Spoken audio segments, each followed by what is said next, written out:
Old media and new media collide. That is one of the main ideas in Henry Jenkins' book, Media Convergence. Now he also posits a number of different binaries that are changing as well, that being, producer, consumer, as well as amateur and professional. Now I agree with Jenkins. I definitely think today's mediated world is really problematizing these binaries. But what I don't really agree with Jenkins is that he kind of has a very optimistic view of what these producers are making these days. He always seems to assume that producers are really trying to create alternative or oppositional meanings to whatever the intended commercial meanings of the products. And I don't believe that everyone has really adapted to this type of ethos.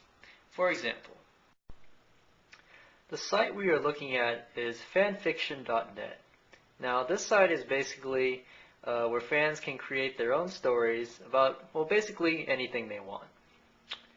And I just happen to be on the Star Wars page here, and apparently there are 795 pages worth of Star Wars fan fiction. Now to the right here, you can actually sort this database by character, by genre, but because it was mentioned in the reading, we're going to adjust this based on rating. So we're going to go from fiction rating all to fiction rating M. And when we do that, we will jump from 795 pages to only 56 pages. It was mentioned in the readings that George Lucas was actually very surprised to know that fans were using his story, his characters, and ideas to produce very erotic material. And what I'm trying to show from this example is that of all the Star Wars fan fiction on this site, only less than 10% was actually devoted to what I would consider an alternative or oppositional meaning.